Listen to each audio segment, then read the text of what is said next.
नमस्ते स्टूडेंट, तो कैसे हैं आप लोग। आज हम लोग पढ़ने वाले हैं क्वाड्रेटिक इक्वेशन क्लास 10th का। इस वीडियो को देखने के बाद आपको क्वाड्रेटिक इक्वेशन में सिंगल प्रॉब्लम नहीं रहने वाला है। तो नजरें बोर्ड बनाए रखें। चलिए नजरें यहां दिए। देखिए सबसे इससे पहले हमने क्या पढ़ा था, पॉलिनोमियल में क्या पढ़ा था हमने। मैं आपको एक बार थोड़ा सा रिवीजन करा देता हूं कि हमने तो पॉलिनोमियल में पढ़ा था कि x + 1, तो ये हमारा क्या था, ये हमारा लीनियर पॉलिनोमियल था। क्यों? क्योंकि यहाँ जो x का डिग्री है वो 1 है। जैसे देखिए, और मैं कुछ और लिख देता हूं ताकि आपको और अच्छे समझ में आए। और मैं लिख देता हूं x² n + 3x + 5। तो ये हमारा क्या था, ये हमारा क्वाड्रेटिक पॉलिनोमियल था, क्योंकि इसमें इक्वल टू 0 है नहीं। फिर हमने क्या पढ़ा था कि x³ + 3x² + 5x और +2। तो ये हमारा क्या था, क्यूबिक पॉलिनोमियल है। देखिए इसमें जो x वाला पार्ट है ना, देखिए x वाला जो पार्ट है ये क्या है, वेरिएबल है। और ये क्या है, 1 जो क्या है वो कांस्टेंट वाला पार्ट है। ये क्या है, कांस्टेंट है 1। अगर आप ध्यान से देखें तो ये x का जो इसमें जो डिग्री क्या होता है, डिग्री क्या कहलाता है आप ये बताएं। डिग्री हमारा होता है मैक्सिमम पावर ऑफ वेरिएबल।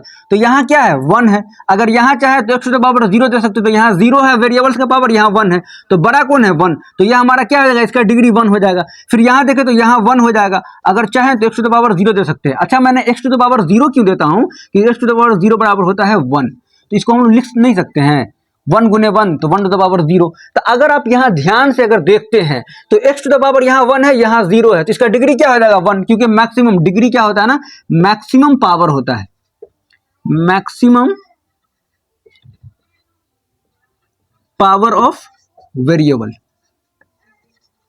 ये हमारा क्या है, ये हमारा डिग्री कहलाएगा। तो यहाँ डिग्री क्या है, 2 है, यहाँ डिग्री क्या है, 3 है। तो इस चैप्टर में बेसिकली हम लोग किसके पता, देखिए इसको आपने 9th में जरूर पढ़ा होगा, लीनियर इक्वेशन कहलाता है या लीनियर पॉलिनोमियल कहलाता है। तो हमें इसमें बेसिकली क्वाड्रेटिक, ये तो पॉलिनोमियल है ना, अब हम इसे इक्वल टू 0 का अगर इक्वेट कर दें तो ये हमारा क्या हो जाएगा, ये हमारा क्वाड्रेटिक इक्वेशन हो जाएगा। तो इस चैप्टर में हम लोग इसके बारे में पढ़ने वाले हैं। चलिए यहां से हम लोग ध्यान देते हैं कि अब हमें क्वाड्रेटिक इक्वेशन पढ़ना है। क्या पढ़ना है, क्वाड्रेटिक इक्वेशन। तो ये हम एक बार इक्वेशन लिख देते हैं कि x² + 3x + 5। तो ये हमारा क्या है, 0, क्योंकि यहाँ जो मैक्सिमम पावर्स ऑफ वेरिएबल है वो क्या है, 2 है। तो 2 रहेगा तो क्या हो जाएगा, वो क्वाड्रेटिक पॉलिनोमियल होगा। और हमने इक्वल टू 0 कर दिया तो ये हमारा क्वाड्रेटिक इक्वेशन हो गया। तो इस चैप्टर में हमें यही पढ़ना है, क्वाड्रेटिक इक्वेशन के बारे में। चलिए अब हम लोग देखते हैं इसे किस फॉर्म में लिखा जाता है और कैसे हम लोग लिखेंगे। तो चलिए इसका जो जनरल फॉर्म होता है वो मैं आपको एक बार बता दे रहा हूं कि जनरल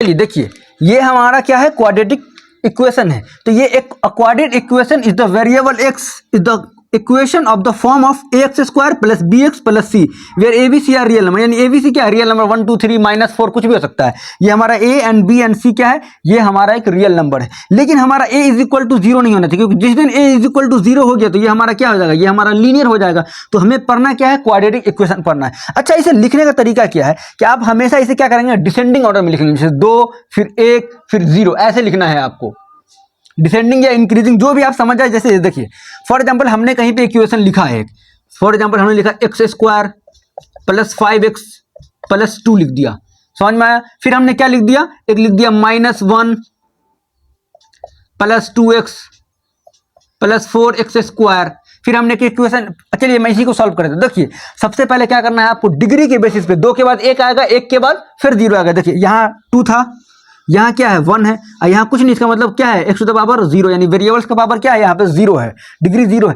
तो यहाँ देखें तो यहाँ 2 है, यहाँ 1 है, और यहाँ क्या है 0। तो ये हमारा सही फॉर्म में लिखा हुआ है। लेकिन आप यहाँ ध्यान दें तो यहाँ 0 पहले आ गया है, 1 उसके बाद आ गया, और 2 उसके बाद चला गया। तो हम लोग इसको अगर लिखना होगा स्टैंडर्ड फॉर्म में तो क्या लिखेंगे, लिखेंगे 4x² + 2x -1। क्यों, क्योंकि डिग्री 2 हो गया, फिर ये क्या हो जाएगा 1, फिर यहाँ क्या है 0। तो इस फॉर्म में लिखना है आपको कि 2 के बाद 1 आएगा, 1 के बाद 0 आएगा। यानी क्या कर रहा है, वो धीरे धीरे डिक्रीज कर रहा है, इस तरह लिखना है। चलिए मैं कुछ और एग्जांपल लेके दिखाता हूं कि अगर मेरा लिखा हुआ है -x², नहीं सॉरी, -1 + 3x² and 2x।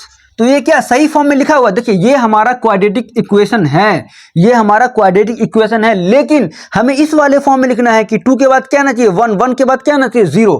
तो हम कैसे करेंगे, तो हम लोग इसको लिखेंगे क्या, पहले लिखेंगे 2 वाले को 3x², उसके बाद क्या 1 वाले को प्लस 2x और प्लस या उसके बाद क्या लिखेंगे 0 डिग्री वाले को यानी कि -1, क्या लिखेंगे -1। तो ये हमारा स्टैंडर्ड फॉर्म हुआ। तो स्टैंडर्ड फॉर्म में जब भी आपको लिखना हो, स्टैंडर्ड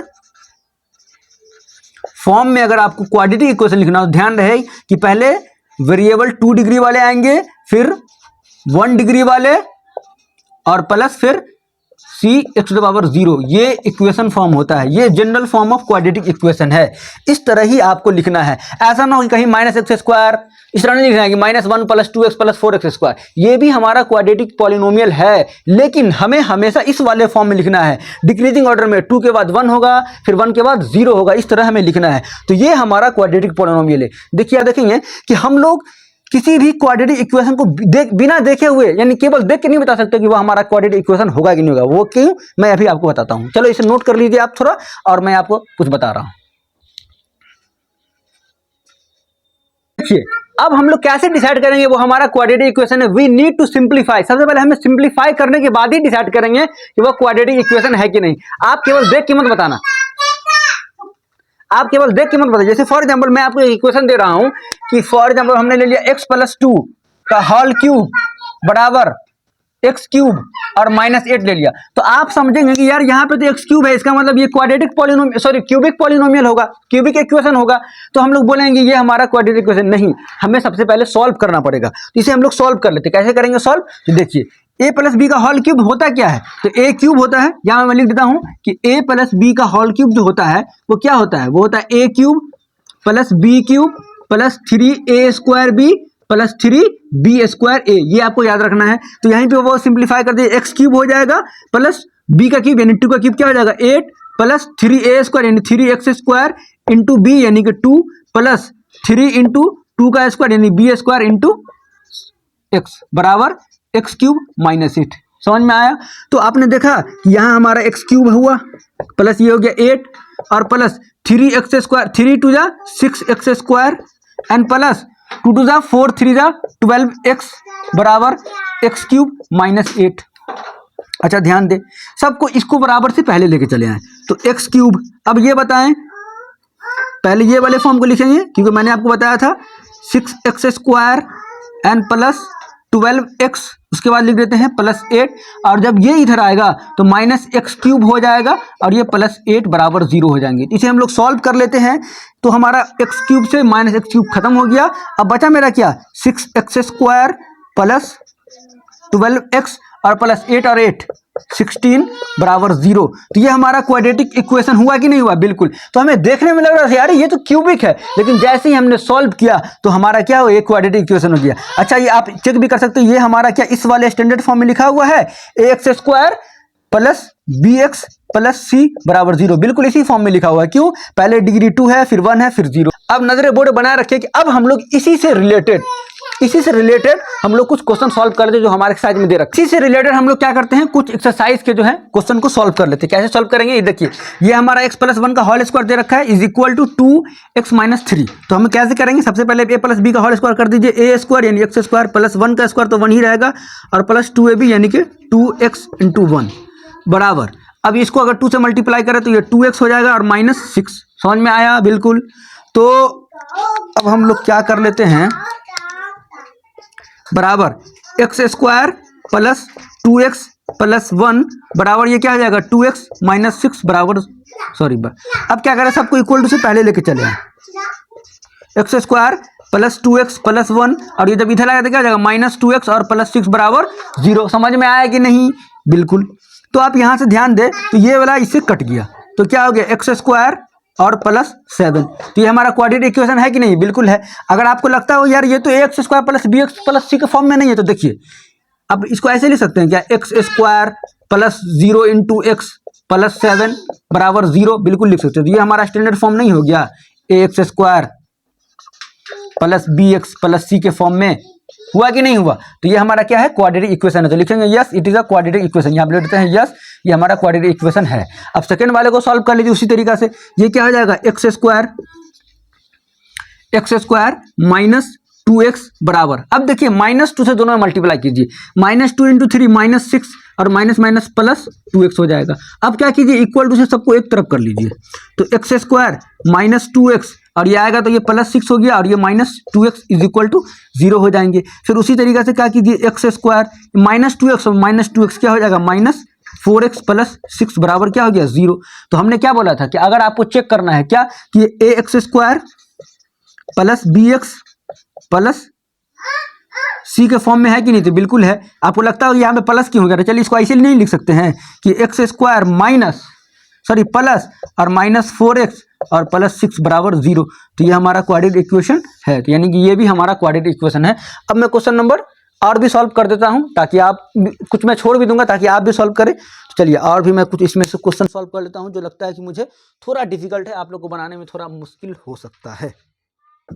3 में दे रखा है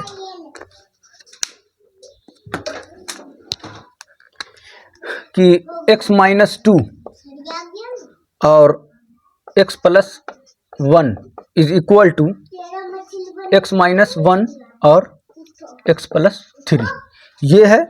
और मैं कुछ और सॉल्व कर दे रहा हूँ। एक 8 नंबर में सवाल दे रखा है कि x³ - 4x² - x + 1 बराबर x-2 का होल क्यूब। तो ये मैं 2 सॉल्व कर देता हूँ, बाकी आप सॉल्व कर लीजिएगा।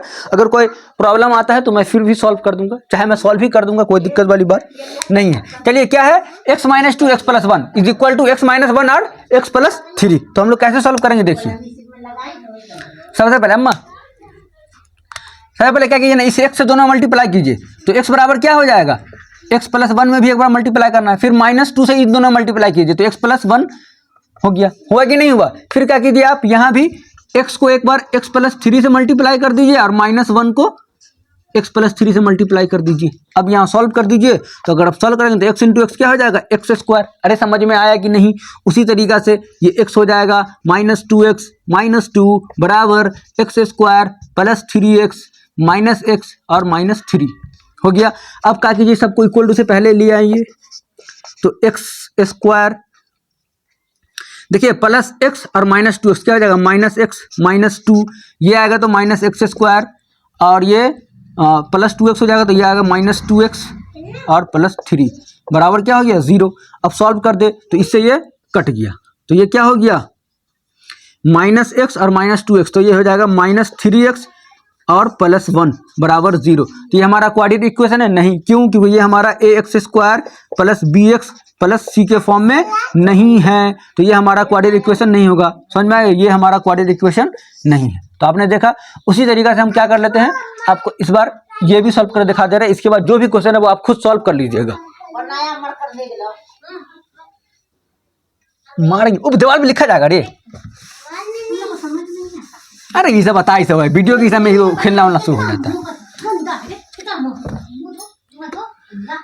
चलिए तो इस वाले सवाल को मैं थोड़ा यहाँ पे लिख देता हूँ कि x³ - 4x² - x + 1 बराबर x-2 का होल क्यूब। चलिए तो मैं लिख देता हूँ, तो आप ये बताएं, तो ये हमारा x³ हुआ -4x² - x + 1 बराबर, अच्छा a - b का होल क्यूब क्या होता है, देखिए a - b का होल क्यूब क्या होता है, तो a³ - b³ a³ - b³ plus -3a² b और प्लस 3b² a, ये होगा। समझ में आ गया होगा आई होप। तो ये सही है। तो हम लोग क्या कर लेते हैं, x³ हो जाएगा, ये इधर वाला क्या हो जाएगा, x³ - 8 - 3a² यानी 3 × x² × 2 3x² × 2, उसके बाद क्या हो जाएगा प्लस 3b² है यानी 3 × 2 का स्क्वायर × x। चलिए अब यहाँ ध्यान दे, तो x³ - 4x² - x + 1 बराबर x³ - 8 minus 6x² and 4 plus 12x होगा कि नहीं होगा। अब सबको इक्वल टू से पहले लेके चले आए तो ये हो गया x³ minus 4x² minus x plus 1 minus x³ plus 8 plus 6x² minus 12x is equal to 0। अब हम लोग क्या करेंगे, यहाँ से प्लस x³ से माइनस x³ कट गया। अब ध्यान दें कि यहाँ x² वाले टर्म से और यहाँ हैं तो 6 में से 4 को माइनस कर देंगे तो 2x² हो जाएगा, माइनस 12x और माइनस x माइनस 13x हो जाएंगे और प्लस 9 बराबर 0। तो ये हमारा क्या है, क्वाड्रेटिक इक्वेशन है। लिख देंगे yes it is a quadratic equation. तो और भी जो भी सवाल है आप सॉल्व कर लेंगे, मुझे उम्मीद है। अगर कोई क्वेश्चन में प्रॉब्लम आता है तो आप कमेंट में लिखें, मैं आपको जरूर सॉल्यूशन बताऊंगा। तब तक के लिए जय हिंद जय भारत।